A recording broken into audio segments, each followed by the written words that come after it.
नमस्कार दोस्तों। ये तीसरा चैप्टर एंटरप्रेन्योरशिप इन इंडिया का तीसरा चैप्टर एमएसएमई। ये चैप्टर एक वीडियो में हम समाप्त नहीं कर सकते क्योंकि इसमें 3, 4, 5 वीडियो करना पड़ेगा। पहले तो अभी जानते हैं एमएसएमई क्या है।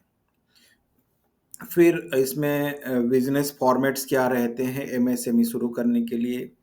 नेक्स्ट लोन्स, मुद्रा लोन्स वगैरह के बारे में जानेंगे।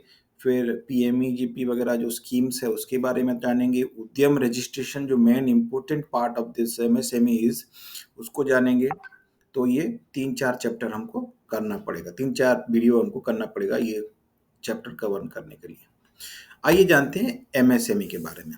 एमएसएमई ये 4 जो लेटर है उसका मतलब यही होता है कि micro, small, medium enterprises. Micro क्यों है, क्या है, स्मॉल क्या है, मीडियम क्या है, ये नेक्स्ट स्लाइड में हम देखेंगे। ये एक यूनिट है जो कि बिजनेस करती है भारत के अंदर और उसके पास एक उद्यम रजिस्ट्रेशन होता है। उद्यम रजिस्ट्रेशन जिसके पास होता है वही एमएसएमई यूनिट कहलाएगी। लगभग सारे यूनिट्स के अभी है, कुछ बिना नॉलेज गैप के कारण कुछ लोगों ने नहीं लिया है, बहुत कम ही होंगे। ये लोगों का कंट्रीब्यूशन बहुत ज़्यादा है, 30% से ज़्यादा भारत के जीडीपी को कंट्रीब्यूट करते हैं, इसलिए यह बहुत ही महत्वपूर्ण विषय है। आप जो भी यूनिट देखते हैं बाहर, अगर एग्रीकल्चर से संबंधित नहीं है या फिर बड़ा कॉरपोरेट नहीं है तो निश्चित रूप से वो एक एमएसएमई का यूनिट होगा और इनका भारत की जो अर्थव्यवस्था है इसका बैकबोन बोलने से भी चलेगा। नेक्स्ट आते हैं हम, जो इसका क्लासिफिकेशन है। हमने जैसे एमएसएमई में 3 है, माइक्रो, स्मॉल एंड मीडियम। तो इसके क्लासिफिकेशन को पहले जान लेते हैं। इसका क्लासिफिकेशन के लिए 2 क्राइटेरिया चूज किए गए हैं। एक है इन्वेस्टमेंट। इन्वेस्टमेंट का मतलब है investment in plant and machineries, and दूसरा होता है turnover, sales turnover. Investment in plant and machinery अगर 2.5 करोड़ से कम है या 2.5 करोड़ है और टर्नओवर 10 करोड़ तक है तो वो माइक्रो एंटरप्राइजेस बोला जाएगा। ये जो मैं आपको क्लासिफिकेशन दे रहा हूँ ये 1 अप्रैल से लागू है, अभी नया चेंजेस किया गया है, ये थोड़ा कम था पहले। स्मॉल एंटरप्राइजेस वैसे 25 करोड़ तक का इन्वेस्टमेंट और 100 करोड़ तक का टर्नओवर। वैसे ही मीडियम एंटरप्राइजेस जो होगा 125 करोड़ तक का investment in plant and machinery and turnover is 500 crore होने से वो मीडियम एंटरप्राइजेस होगा। तो ये तीनों एमएसएमई के अंतर्गत आते हैं। अभी आते हैं एमएसएमई रजिस्ट्रेशन। मैंने जैसे कि पहले भी बताया, भारत सरकार ने अभी जो एमएसएमई यूनिट्स के रजिस्ट्रेशन के जो प्रोसेस है उसको बहुत ही सिंप्लीफाई कर दिया है। उद्यम रजिस्ट्रेशन एक ऑनलाइन रजिस्ट्रेशन जिसको कि आप सेल्फ सर्टिफाई करके आप अपना रजिस्ट्रेशन कर सकते हैं। इसमें आधार का ओटीपी चाहिए, पैन नंबर चाहिए और बिजनेस का डिटेल्स चाहिए।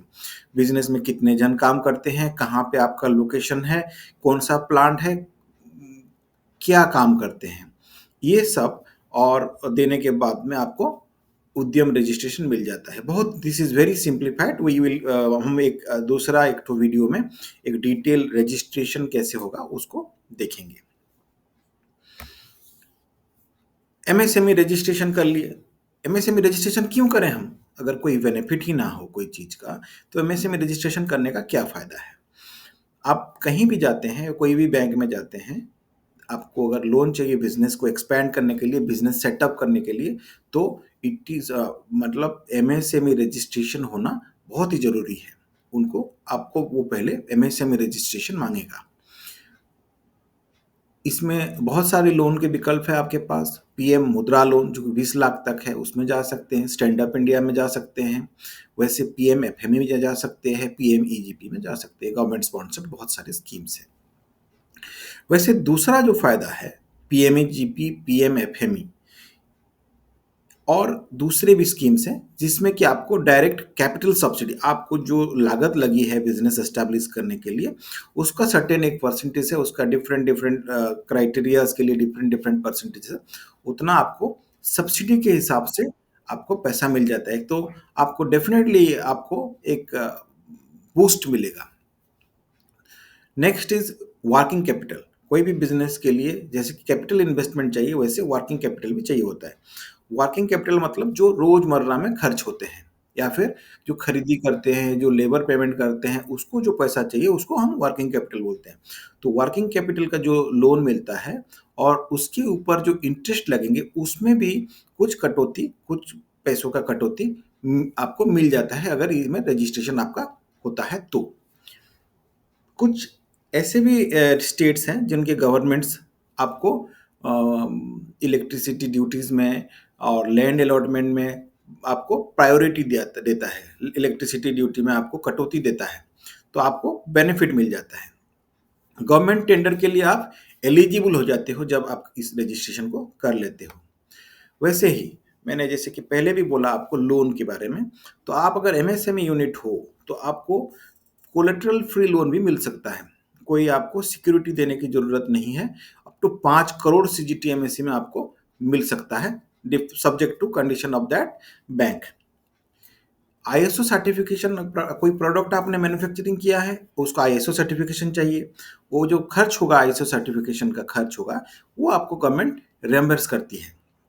वैसे कोई आपका एग्जिस्टिंग यूनिट है, आप रजिस्टर्ड हो एमएसएमई पे, नया टेक्नोलॉजी आ गया है, उसको आपको अपग्रेड करना पड़ेगा, तो टेक्नोलॉजी अपग्रेड करने के लिए जो कैपिटल लगेगा आपको, उसके ऊपर भी आपको सब्सिडी मिल जाती है टेक्नोलॉजी अपग्रेडेशन स्कीम के तहत।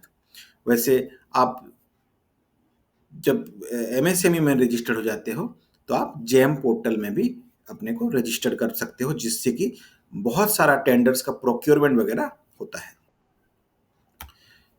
एमएसएमई स्टोरीज बहुत सारे हैं, छोटे दुकानदार से लेके बड़े बड़े यूनिट्स तक आज एमएसएमई में कवर हो जाते हैं। अ, कोई सूरत का व्यापारी शुरू किया था छोटे स्केल में टेक्सटाइल, वो आज एक्सपोर्टर बन गया है। कोई लेडी उड़ीसा की पिकल बनाती थी घर में, आज लोन लेके वो 10 लोगों को लगा के पिकल का ऑल ओवर इंडिया में डिस्ट्रीब्यूशन करती है। ऐसे बहुत सारे आज स्टार्टअप्स भी बहुत सारे हैं जो एमएसएमई में आज यूनिकॉर्न बनने के पास पहुंच चुके हैं या फिर बन भी चुके हैं।